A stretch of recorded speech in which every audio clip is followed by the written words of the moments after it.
तो आज के भोग के लिए कल रात को ही मैंने चने भिगो दिए थे। तो यहाँ पे मैंने वाइट वाला चना और काला चना दोनों भिगोया था।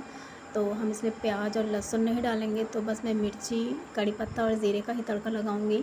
और इस फटाफट से मैंने जल्दी जल्दी मुझे बनाना था, क्योंकि सारा काम करना था और हवन की भी तैयारी करनी थी, इसलिए मैंने फटाफट से सब्ज़ी बनाई। और उसके बाद फिर मुझे हलवा भी बनाना था, पूड़ी भी बनानी थी। तो सब्ज़ी में मैंने ज़्यादा कुछ डाला नहीं है, बस नमक, गरम मसाला और थोड़ी सी हल्दी डाल दिया है और पानी डाल के इसे पकने के लिए रख दिया। फिर मैंने हलवा की तैयारी की। तो यहाँ पे मैंने थोड़ा सा नारियल कद्दूकस कर लिया था पहले से ही। और ये रही सूजी, ये रही इलायची। तो इलायची को मैंने थोड़ा सा क्रश कर लिया और फिर उसके बाद बनाना शुरू किया। तो यहाँ पर मैंने देसी घी कढ़ाई में डाल दिया और उसके बाद अपनी सूजी को इसमें भूनने के लिए डाल दिया है और अच्छे से धीमी आंच पे लाल होने तक मैं भूनूंगी, क्योंकि ये हलवा मुझे थोड़ा लाल पसंद है तो इसके लिए भी। और उसके बाद फिर मैंने दोबारा से इसमें घी डाला और उसके बाद चीनी डाला, इलायची डाली और पानी डाला। उसके बाद अपना हलवा भी फटाफट मुझे तैयार करना था, क्योंकि आज कुछ ख़ास है, मुझे कहीं जाना है, तो जिसकी वजह से भी फटाफट मुझे काम करना है। तो आगे के ब्लॉग में मैं आपको बताऊंगी कि मैं कहाँ जा रही हूँ। फ़िलहाल तो हलवा बनाना है अभी। तो फटाफट से हलवा भी बन के रेडी हो गया था। उसके बाद मैंने आटा लगा लिया था और आटा लगा के मैंने सारी पूड़ियाँ एक साथ ही बेल ली थी, ताकि मुझे तलने में ज़्यादा बार बार, क्योंकि अकेले ही थी मैं, मम्मी और सारा काम कर रही थी, तो खाने का पूरा ज़िम्मेदारी मेरे ऊपर था। तो इसकी वजह से पूड़ियाँ मैंने जैसे ही आटा लगाया, पूड़ियाँ भी फटाफट तल के सारी इकट्ठा कर ली थी। तो भोग के लिए 9 पूड़ियाँ वो अलग से मुझे बनानी थी और तलनी थी, अलग से रखना था, तो वो मैंने पहले कर लिया। और उसके बाद फिर जो बाकी पूड़ियाँ सबके खाने के लिए थी वो मैंने तला। और उसके बाद फिर हवन की तैयारी भी करनी थी और हवन भी करना था, पूजा भी करनी थी, सब कुछ साथ में ही करना था और जाना भी था। उसके लिए मैंने कोई तैयारी भी नहीं की थी। तो मैं कहाँ जा रही हूँ वो मैं आपको बता देती हूँ। तो आज है 14 अक्टूबर और कल है 15 अक्टूबर। तो 15 अक्टूबर को रिशु जी का जन्मदिन होता है, तो आज मुझे उनके घर जाना है। तो उसके लिए मैंने कोई तैयारी नहीं की है, तो उसके लिए भी तैयारी करनी थी। तो यहाँ पे मैंने फटाफट खाना वाना बनाया और फिर ये पूजा का छोटा छोटा क्लिप किसी तरीके से ले लिया। हवन के टाइम का मैं बिल्कुल क्लिप नहीं ले पाई, क्योंकि सब कुछ मैं ही कर रही थी। तो यहाँ पे मम्मी पापा सब पूजा पाठ करते हुए और भोग लगाते हुए, उसके बाद फिर मुझे इतना ज़्यादा मतलब धुआं हो गया था घर में कि सही से वीडियो भी नहीं शूट कर पा रही थी मैं, और सांस लेना मुश्किल हो गया था। यहाँ पे मेरी हालत बहुत ख़राब हो रही थी और मैंने पानी भी नहीं पिया था, तो आँखों में बिल्कुल पूरा धुआं भर गया था। फिर मैंने थोड़ा पानी पिया, फिर चाय बनाई, चाय बना के सबको दिया और उसके बाद फिर चेहरा बहुत जल रहा था धुएँ की वजह से, तो फिर मैंने थोड़ा फेस पैक लगा लिया था। और देखिए टाइम क्या हो गया था, और फिर मैंने जल्दी जल्दी से खाना खाया और तैयार होकर फिर निकल गई। तो यहाँ पे मैं बस अड्डे पहुँच गई। बीच का क्लिप मैं नहीं ले पाई क्योंकि काफ़ी लंबा हो जाता और जल्दी जल्दी तैयार भी होना था, पैकिंग भी करनी थी और बस में बैठ के बस के चलने का वेट कर रही थी मैं। और फिर आधे घंटे बाद फिर हमारी बस चलने के लिए तैयार हो गई तो उसके बाद ये हमारे सुल्तानपुर का बस अड्डा है और ये हमारे सुल्तानपुर के नज़ारे। इतना शहर जब भी मैं कैमरा में देखती हूँ तो मुझे बहुत अच्छा लगता है, इसलिए मैं हमेशा थोड़ी बहुत क्लिप आप लोग के साथ शेयर कर देती हूँ कि मेरा शहर कितना अच्छा है। वैसे सबका शहर अच्छा होता है, जो जहाँ पैदा हुआ है, जिसकी जो जन्मस्थली होती है वो हमेशा ही अच्छी होती है, चाहे वो कहीं भी हो।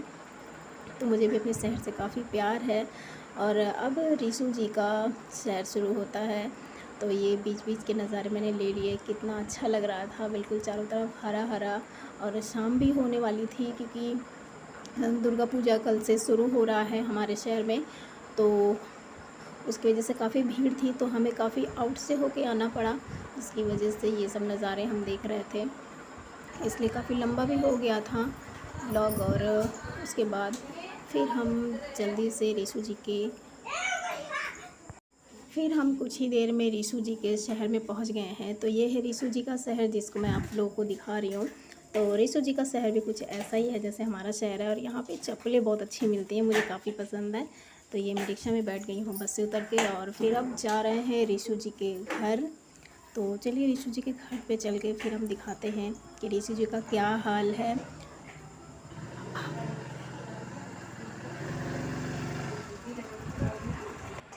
भले हम पहुंच गए हैं रिशु के घर। तो ये है रिशु का घर। तो रिशु जी आ गए हैं मेरे ब्लॉग में, तो थोड़ा थोड़ा फ्रेश होके उसके बाद फिर हम आपसे मिलते हैं, आगे के ब्लॉग को कंटिन्यू करेंगे। तब तक रात में मिलते हैं। तो जी हम हैं रीशु जी के किचन में। तो किचन अभी बना नहीं है, घर बन रहा है। इससे पहले के ब्लॉग में भी मैंने दीदी का घर आपको दिखाया था। तो ये रीशु का फ्रिज है। सुबह से हम नया ब्लॉग शूट करेंगे उनके जन्मदिन का। तो अभी रीशु नानी से बात कर रहे हैं और ये ब्लॉग यहीं पर एंड करेंगे क्योंकि ज़्यादा लंबा हो जाएगा। सुबह से मैं शूट कर रही हूँ और अब बिल्कुल मन नहीं कर रहा है, थक गई हूँ, काफ़ी इतना दूर का सफ़र करके आई हूँ मैं। तो अब हम रेस्ट करेंगे, खाना वाना खाएंगे। हो सका तो थोड़ा बहुत क्लिप मैं आप लोग के साथ शूट करूँगी कि रीशु जी के घर पे आज मेरे लिए क्या बना था खाने में। तो चलिए फ़िलहाल तो शाम हो गई है, शाम के बज रहे हैं 6:30 और व्लॉग में बने रहिए। देखते हैं कब तक बने रहिए। जब तक बने रहिए तब तक बने रहिए। उसके बाद फिर कल का व्लॉग का देखते हैं कल के व्लॉग में क्या करते हैं। आप अपने घर के बारे में कुछ कहना चाहेंगे? ये मेरा छोटा सा फ्रिज तो ये रीशु जी का घर और ये है मेरी मम्मी की मोबाइल। अच्छा, और इसमें लिखा है ZL ओ। तो व्लॉग में बने रहिए, देखते हैं और आगे क्या क्या करने वाले हैं हम।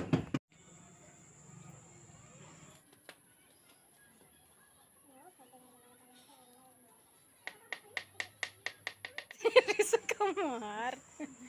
तो ये रीशु जी के घर का बाहर का नज़ारा हम आपको दिखा रहे हैं। तो ये रीशु जी का घर है।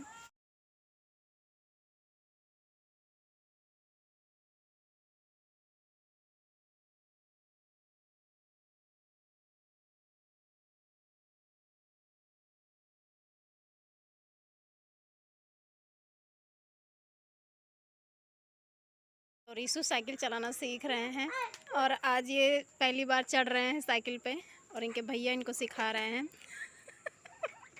तो देखते हैं ये कहाँ तक कामयाब होते हैं।